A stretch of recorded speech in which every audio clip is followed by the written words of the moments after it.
Speaking of which, how about that president? How about that Trump fella? How crazy is this? If there's ever been a real indication that we're in a simulation, it's like this season of USA is the craziest season that's ever existed. There's so many twists and turns, so many plots, so many villains, so many incompetent, bumbling fools that you're like, there's no way that lady's a heartbeat away from the president. There's no way. There's no way someone is not telling her to stop saying that same thing over and over again. What can be unburdened by what has been? Like, she just says it over and over and over again. This isn't real.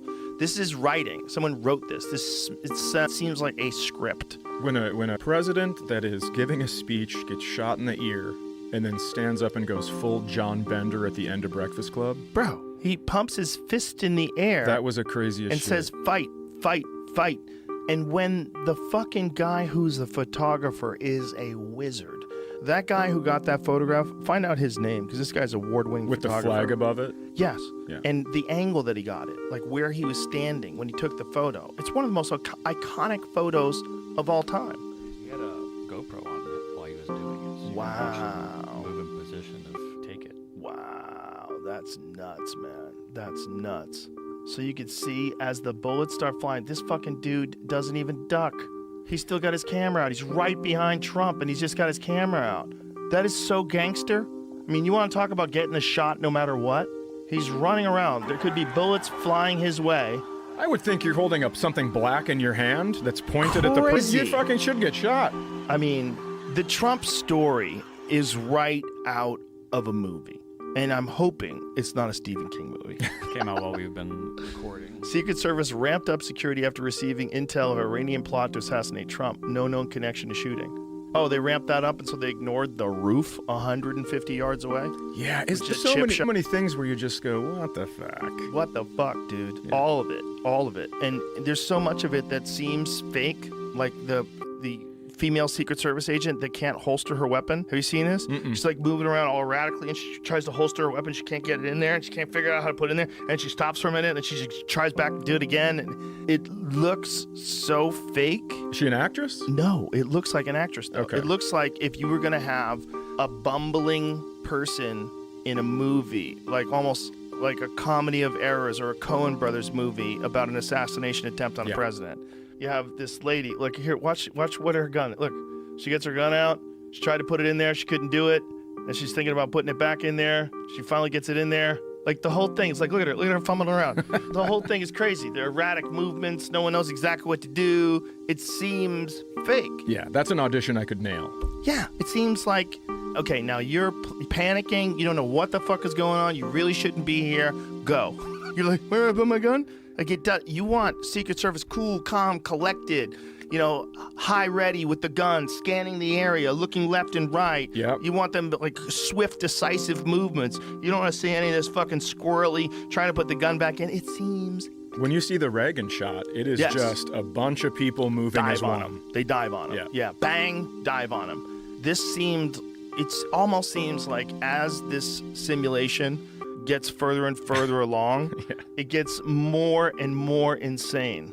Yeah, look at this. Yeah, they dive. Immediately, they dive on the guy. they got him. Immediately. They get his gun immediately, and Reagan survives. Yeah.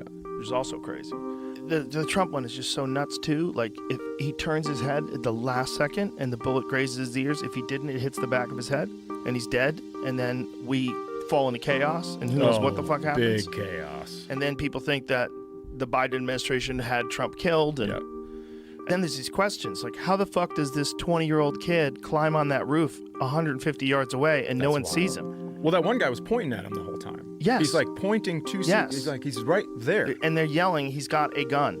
There's a guy in the prone position on a roof 150 yards away from the former president. The whole thing's nuts. The whole thing stinks of either incomp or design, or we're in the Matrix. Like, this is a fucking fake movie. It seems like almost to watch this, the most bombastic and manly of presidents, you know, for a lack of a better term, to see him with these two female bumbling Secret Service agents, especially the one, To see that, to see everything happen the way it is, to see that they knew this guy was on the roof, to hear that that guy had pointed his rifle before that at a cop. So the cop engaged him, he pointed the rifle and the cop ran away. The guy climbed the roof with a ladder. You can see the ladder. The whole thing is bananas. Yeah. He's 20 years old, and then you find out he was in a BlackRock commercial. You're like, is this the Black Mirror? Like, tell me what's going on. Is this real? Is this real? And then Trump goes golfing with a bandage on his ear the next day? Yeah. And then the putt, when he made the putt, did you hear his quote? No. He said, "That's the difference between me and the shooter. I don't miss." This is a real person. And then now you have people flooding from the left being like, all right. Yeah. That's a good quote. I'll do this. There's people that are like, okay, he won. Like, they've just given in. They're not even going to try to run anybody other than Biden now. They were trying to get Biden out. And now I think they've abandoned that. Well, I wonder if they're doing the old, like, train the boxer as a southpaw. Yeah, I read that golf story too. This is not the first time. There's a lot of golf accounts that put out fake shit. Oh. And that. Jamie, stop ruining our dreams. I just want to. You son of a bitch. That was not really real. Jamie plays a lot of golf, and he gets very touchy when it comes to golf, and he calls That's fair. bullshit. That's fair. It just came from a Reddit post that people screenshotted. There was nothing else. Oh, well, touche, young troll. Yeah, touche. You got your fucking story mentioned on the podcast. That's me. You sons of bitches. You can get me very easily. I did read that too. The whole thing's so wild. There's video of the kid in the BlackRock commercial, and you're like, what? And there's the video of a kid, like, they're saying he's getting bullied in high school, but it doesn't seem like he's being bullied. It seems like everyone's having fun because he's talking about how he has a 10-inch penis, and they're just filming each other. It looks like they're having fun. And you're looking like, how is it 2 years later, this guy tries to kill Trump? Like, what happened? Yeah, and then you find out he was a registered Republican? Like, what? You know high school, those 10-inch dick guys, always getting bullied. Always he was getting saying bullied. it funny. It was like he's trying to be funny, Say, yeah, I got a 10-inch penis. I mean, he wasn't saying, like, I definitely have a 10-inch dick. It was like it didn't seem like he was being bullied. I mean, obviously, I saw one clip. Who knows what the fuck the full context of it is, but 20 years old, and he's got this idea, and he pulls it off.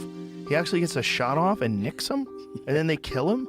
Like, you're seeing this 20-year-old kid, his life is over. Like, somehow or another, he talked himself into trying to assassinate the president as a lone gunman in Pennsylvania, got on top of a roof, either through sheer incompetence or for some other reason. He actually gets a shot off, and the president just moves his head at the right time. Like, the whole thing is, if it was in a movie, I'd be like, shut the fuck up. That'll make you believe in God. That's like God's up there when he's going like, I don't want to talk to this guy yet. He's a lot. Yeah. I don't want him up here. I'm the greatest angel. Or maybe he wants him here to expose how crazy our political system really is. Because the only way we find out how coordinated everything is, whether you're a Trump fan or not, even if you hate Trump, put that aside for a second and just look at how much coordination there is in the media to go after him. And it exposes like this thing where you have to step back and go, wait a minute, hold on a second. What's really going on? Like, whether you hate that guy or not, hate him, think he's a crook, hate him, think he's a liar, hate him. Don't you think it's weird that they're all in lockstep with the way they talk about him, even with things that aren't true? Like, especially like the Russia collusion hoax that they all talked about for years and years. I thought it was real. I thought, like, he colluded with Russia, and that was, like, the crazy thing about him winning the presidency. Oh, my God, he worked with Russia. Maybe Russia has something on him. You kept hearing about it, right? That was just bullshit. And they went through that for years and years, and then you start going, okay, what else is coordinated where everybody is saying, like, how about the Nord Stream pipeline?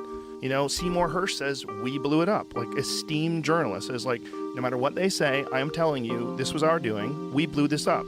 This wasn't some other country. This wasn't Russia. They wouldn't blow up their own pipeline. We blew it up. But every newspaper is like, this is bullshit. This is impossible. It could not happen. Why? This is Russian disinformation. You hear it about, like, every story. It's, like, so hard to understand. Like, what is the motivation to getting these stories out? Are these narratives created by the real government that runs everything and then, like, tells the news organizations that are in business with them what to say and what to do? Who knows? I mean, that's where it gets spooky. You get, like, you're voting for a guy who isn't doing much when he gets there. I mean, there's a lot of people around that are making these things. And I will tell you, I still believe some of the Russian shit. Because you've heard me fucking misquote the golf thing. I mean, I still believe a lot of shit I hear. Oh, I do all the time. They get me all the time. There's so many stories that I'm sure are bullshit that I've parroted. But if Trump wouldn't play the political game, if he wouldn't put the people on the Supreme Court, I mean, I know it's his job when he's in there, but if he wouldn't do any of that shit, he's definitely the come out on stage and be like waving papers. You guys aren't gonna fucking believe this. Yeah, and tell everybody everything. He is if he wasn't doing that other stuff. But the only way he gets any support is if he does that other stuff too. Like you got to understand about Trump. He was a lifelong Democrat. Yeah, lifelong, which is so weird. Wasn't it when he was starting to run for president? Wasn't he still Wasn't he when he started talking about it? I believe was still so. a Democrat, right? Yes, Yeah, I believe so. Well, he had a very close relationship with the Clintons to the point where he paid them to come to his wedding or his daughter's wedding or one of those things. Yeah. Like you would pay them and they would come to weddings and events and he would go to events. You know, that was like the famous thing that was at the White House Correspondents' Dinner. You remember that? The White House Press Correspondents' Dinner was always supposed to be this thing where comedians would do it and they would, like Michelle Wolf did it one year, fucking crushed it. I remember. She crushed it. So hard. And they would go up and Trump was, by the way, the first guy to not do it. Like, you're not making fun of me? Which is kind of a pussy move. But every other president got roasted. And one time during the White House press correspondence thing, Obama went on stage and he roasted Trump. And one of the lines he said to Trump, he said, "I'm one thing that you'll never be," which is the president of the United States. Because this is when Trump was trying to claim that Obama was from Kenya. Do you remember that? Yeah. The birther stuff, which is wild. That stuff was wild. You know, he was like saying he knows for sure that Obama came from Kenya, and then there's people that were like examining photoshops of the birth certificate. It was a crazy conspiracy. And that was, you know, he was roasting Trump in the audience, and you could see Trump in his head going, "Oh, okay, I'm gonna fucking run now." Like that might have been the thing that got him to run. Like legitimately, that's how crazy that guy is. That one moment where Obama was talking shit to him might be the reason why Trump was like, I'll fucking show you. Because you do not want that fucking guy on your bad side. Well, this is the first time I've ever meant this, but thanks, Obama. Whoops. What a crazy turn of it. Again, seems like it's written. Seems like a script. Seems like a simulation. That shit really does. It really does. So much of it really does. So much of life really feels like a simulation. And the thing about this Trump stuff and just all of this stuff that's happening with social media and AI, the guy who's at the helm of one of the biggest social media networks in the world is Elon Musk. Elon Musk said that the odds of us not being in the simulation are in the billions. He believes wholeheartedly that we're